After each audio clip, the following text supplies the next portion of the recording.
to introduce to you our two speakers and to lecture for this afternoon. Here I got a Chinese version of introduction to the speakers. I think probably you have it from the internet, right? Okay.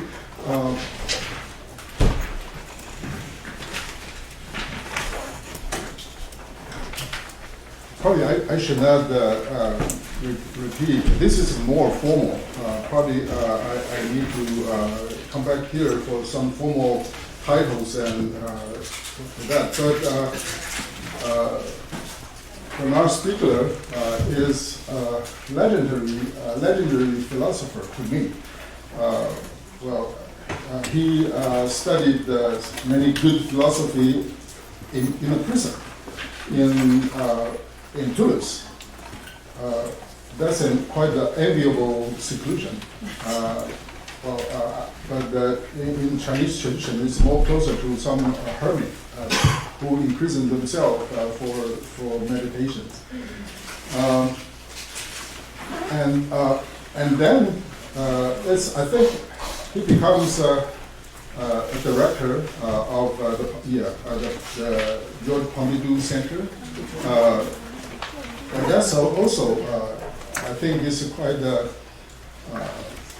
uniquely French feature, I think, for ex-convict to be a director of a quite prestigious cultural institution.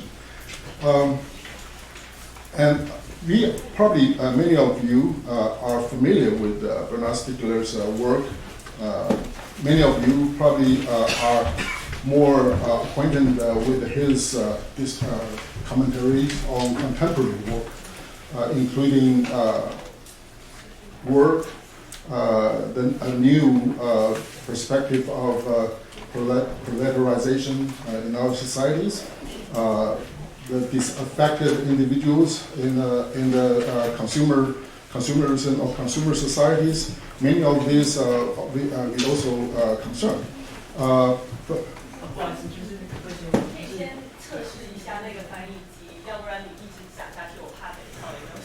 OK， 所以是停一下吗？对，我想问今天有多少人是有拿到翻译机的？好，然后我现在大家可以带一下给我看一下，听到我说话吗？听得明显吗？testing the interpretation the English Chinese interpretation simultaneous. I'm just trying to test the machine before things go on, or else I have no idea. Okay, you can continue. Okay, yeah. For these contemporary commentaries, but this commentary has a very profound background in philosophy. And these, for example, like our digital era, many phenomena and social impact, actually it come from, according to Bernard Stiegler, from his synthesis of philosophy from a very wide varieties, including Lacroix, Horng, or to George Gonguilin, to Ilya Prigozhin's dissipative structures. So looking for these phenomena, actually we are going back to, for example, like the cave paintings in 30,000 years ago, or the coordinated geometries, or even algebra. So these in perspective actually go through this quite ancient one to our quite contemporary new features.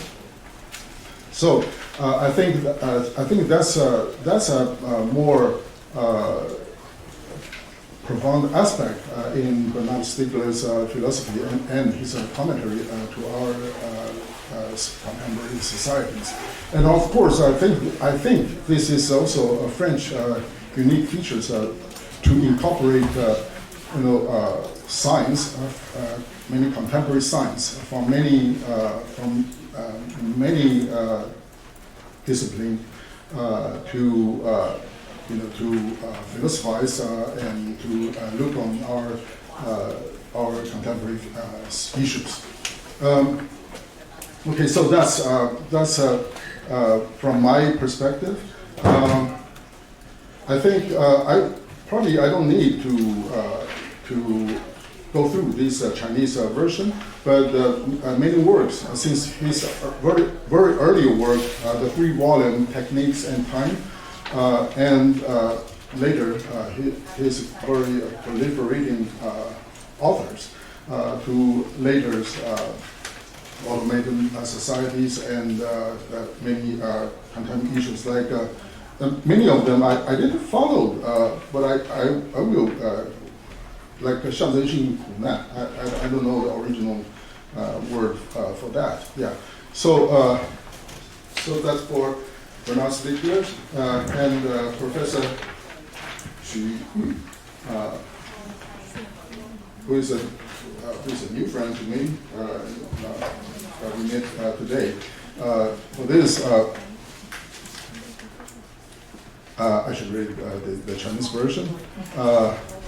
德国威玛包浩斯大学媒体学院副教授，香港当代著名哲学家，技术理论大师Bernard Stiegler 的学生，伦敦大学金匠学院 Goldsmith 哲学博士，曾任职巴黎庞毕杜中心研究与创新中心的博士后研究员，德国电讯实验室的访问科学家，以及香港城市大学创意媒体学院访问教授，曾任教于德国吕纳堡大学哲学研究所及数位媒体文化与美学研究所，他也是中国美术学院的客座研究员，巴黎Simondon 国际研究中心的研究员，现在是气道哲学与技术研究网络的发起人。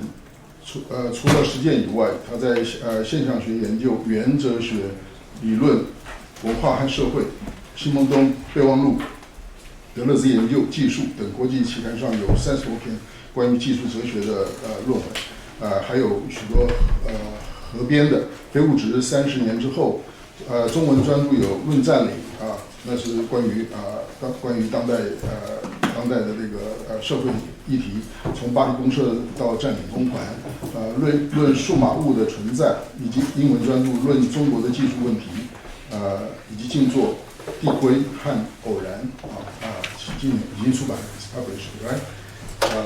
Okay. Today there are 2 lectures.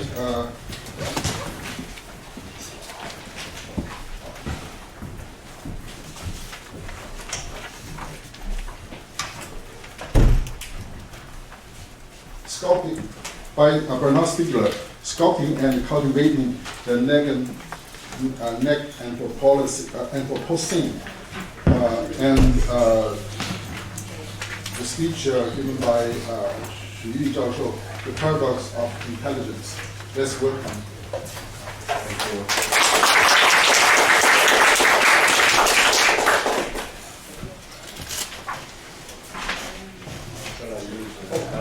Yes. Thank you very much for this kind introduction, and thank you very much for your invitation. That is a good opportunity in order to continue a dialogue between Yuk Hui and myself that started 11 years ago, and with friends of Taiwan. We are in a kind of philosophical marathon that started last week, and we discuss every day, every afternoon, and it's today a step here with you, but I will not recap what we said previously, but nevertheless I will just introduce the context of what we said last week and yesterday. Not yesterday. Yes, Friday and Saturday. What, as we saw in Taipei last Friday, then we were told in the 23rd of September, last September, by Antonio Guterres and Greta Thunberg. And after the warning published last November of 2017, signed by 15,000 scientists from everywhere in the world, including, of course, China, that there are only a few decades before an irreversible shift, as it was explained in 2012 in this paper in Nature. Provoking this shift, chaos, and the destruction of life and humanity, if we do not succeed in changing our way of life, that is, our political economy. This is what is explained in the 11th point of the manifesto of the 15,000 researchers. A way of life is shaped and sculpted as what I call retentions, which are habits, and protensions, which are expectations. I use here the vocabulary from Husserl. Over the course of millennia, these retentions and pretensions were shaped and sculpted by rituals, for example, this one, serpent ritual in Mexico, and then by politics. This is the Bouleuterion of Greece, that is a place for discussion, logos, and collective decision. And then by religions, for example, in the West, monotheism, as well as, of course, philosophies, forms of wisdom, and techniques of the self, more or less assimilated to spirituality, and, of course, by the arts, as entailed by the ways of life founding these societies. Now, this social sculpture has been turned into an anti-social sculpture. First by the cultural industries, which more than 70 years ago, Adorno and Horkheimer in this book already saw as a new form of barbarism. And now it is not only cultural industry, but anti-social networking, which uses big data and deep learning to extract retentions as data, and to produce through algorithms automated and artificial pretensions. That is automatic behavior, that is mimetic behavior, that destroys societies insofar as the latter are what Gilbert Simondon called processes of psychic and collective individuation. This is what I have tried to show in this book, that should be published in Chinese very soon now. It was in order to struggle against this situation that, as part of documenta in castles in the 70s of the previous century, Joseph Beuys introduced his notion of art as social sculpture. Social sculpture for Beuys means that everyone is an artist. What does this mean? But what does this really mean? Does this mean we should and could turn social media into social sculpture, for example? Or is that another matter? In order to approach this question, I will try to convince you that this necessarily involves a consideration of Heidegger's discourse on causality, which he conducts in terms of what he calls Gestell, a word that is usually translated into English as enframing. What is Gestell? According to me, it is what produces a process of exospherical control technologies that allow, at the level of the biosphere, the computation in real time of billions upon billions of bytes of data, thereby concretizing the management and control of anti-social networks.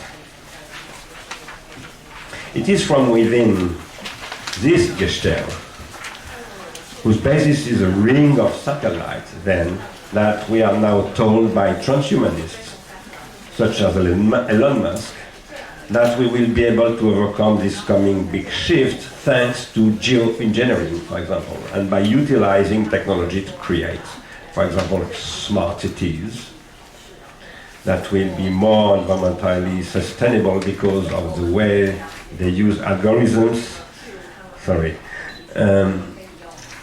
and automated calculation applied to inhabitants who produce data. Then neural technologies, and then, according to Musk, open artificial intelligence, and also rockets that will enable the solar system to be colonized, as Musk said last February in 2018. Such a discourse amounts to a calamitous ideology of hyper-control that destroys any possibility of what Henri Lefebvre, for example, in this book called The City as a Work, as an oeuvre, as a work of art, that is a process of collective and cumulative individuation as defined here in this text.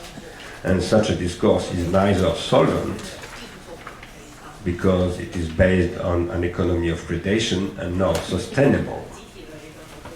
I say the discourse of transhumanism. It accelerates, and again, the increasing of the rate of entropy on Earth. The real question is to conceptualize and design a new macroeconomy on Earth, an economy of what I call deproletarianization, an economy based on works and not on jobs. Works produce negentropy. I will explain that later. Jobs produce entropy. This is the reason for which Lefebvre's statements on work are so important. Now, Lefebvre's analyses are themselves not sufficient, emphasizing the question of space, but failing to articulate it with its essential social-temporal dimension. He neglects the question of time insofar as it is shaped and sculpted by artificers, techniques, and technologies, from the arts, which concretize and materialize social sculpture, everydayness, and everyday life, to the anti-cultural industries and anti-social networks, which destroy sensibility at the condition of the aesthetic solidarity described by André Leroy-Gourhan in the second volume of Gesture and Speech, and which proletarianize the sensible, as well as all forms of thought through an inconceivable regression. Here, the question of sculpture is that of the experience of space as it bears time, and vice versa. This is, for example, what Maurice Merleau-Ponty tries to grasp in Auguste Rodin's sculpture. Now, what I myself claim is that to think such a structure of time and space, where space does not precede time and time does not precede space, we need first to go beneath and beyond the differentiation of time and space, as well as of form and matter. Second, we must think what I call tertiary retention as that which enables the sculpting of space by time, as well as that time which is the social to be sculpted by and in space. And third, we must think we must think this as the process of difference with an A, as Derrida tried to think it here. which is also the question of the trace. For those who were in Taipei 2 days ago on Saturday afternoon, this was also the question of trace with Edouard Glissant, and the question of the constitution of jazz with the traces of slavery into blues music, etc. But I will not develop that now.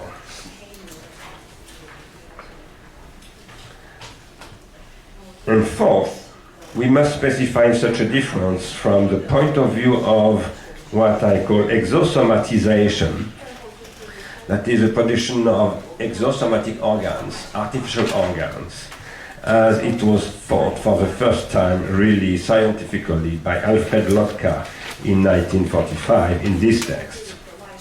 I will go back to this text later. The film that opened the 2012 Rio Summit, dedicated to the paramount and urgent questions in which the Anthropocene consists, this movie states, you can read that here, but it is in French, we have shaped our past, we are shaping our present, we can shape our future. Unquote. Such shaping amounts to modeling, including in the sense of technologies like building information modeling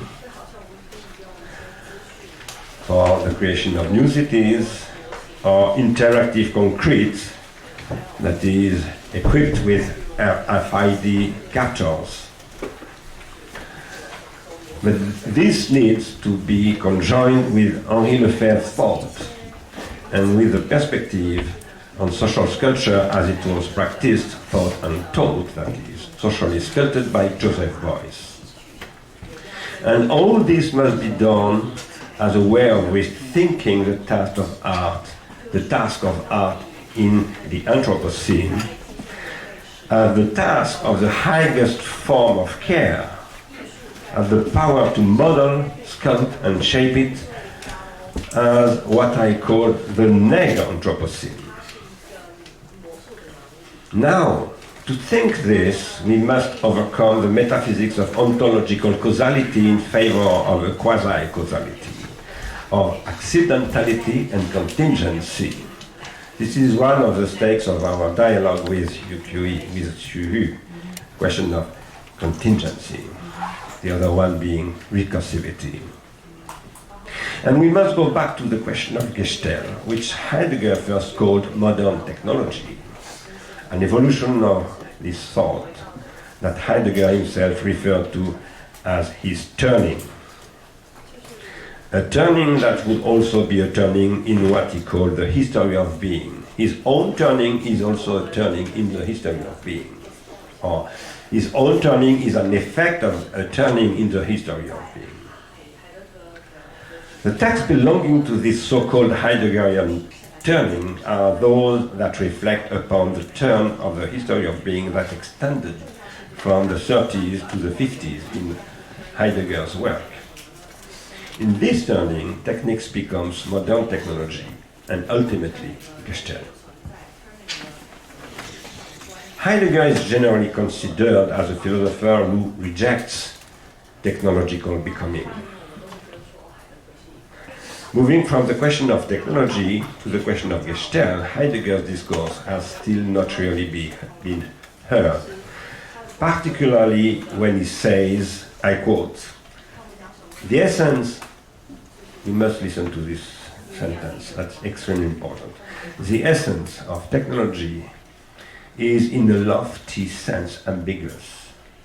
Such ambiguity points to the mystery of all revealing, that is, of truth." Unquote. And again, another quotation from the same text, it is in the question concerning technology. "Technology is not demonic, but its essence is mysterious." Unquote. That our essence of epoch is reputed to be the era of post-truth is in this respect highly significant. Post-truth is the test and ordeal of this mystery, in which transhumanism develops its ideology, which is also and firstly a form of strategic marketing, whose aim is to take control of the new stage of exosomatization in the sense of Lotka, as we already saw. The new stage, which is Gestalt. At the moment when Lotka wrote this text in 1945, Heidegger was preparing his conference, his lecture on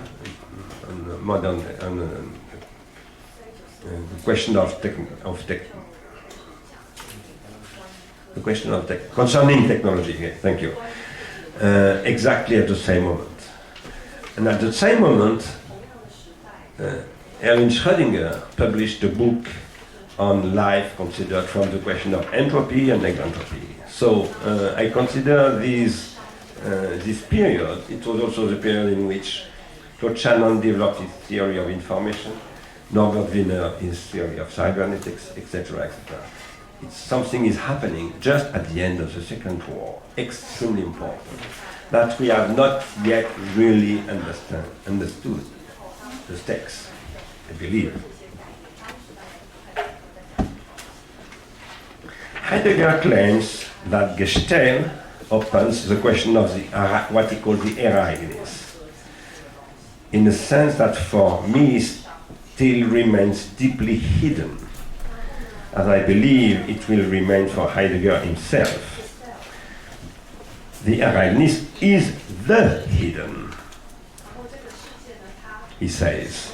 It is that which is concealed as that which conceals. Techniques is what bears the danger, I quote Heidegger, within which the saving power grows. It's a quotation of Hölderlin, as you know, by Heidegger. The very possibility of the Ereignis. So, in my own vocabulary, it's not the one from Heidegger.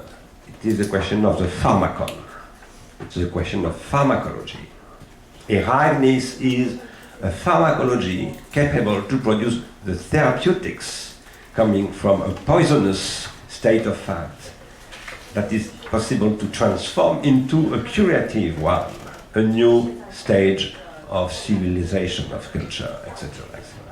This is the stake of what is said by Greta Thunberg, too. Even she doesn't think this herself. She says, I know nothing, but you know things, and I want you to work with scientists, with philosophers, etc., etc. This Ereignis is the experience of the hidden as such. That is a question of the oblivion we discussed yesterday evening, which straight away seems to possess a rather paradoxical dimension. The hidden is precisely what does not present itself as such. What Heidegger says is that only after an ordeal of danger as such could there be the possibility of an ordeal of the Ereignis as the experience of the hidden as such. This is a new mystagogy, in which something cannot be solved, explained completely, that will remain always mysterious, but that you can transform.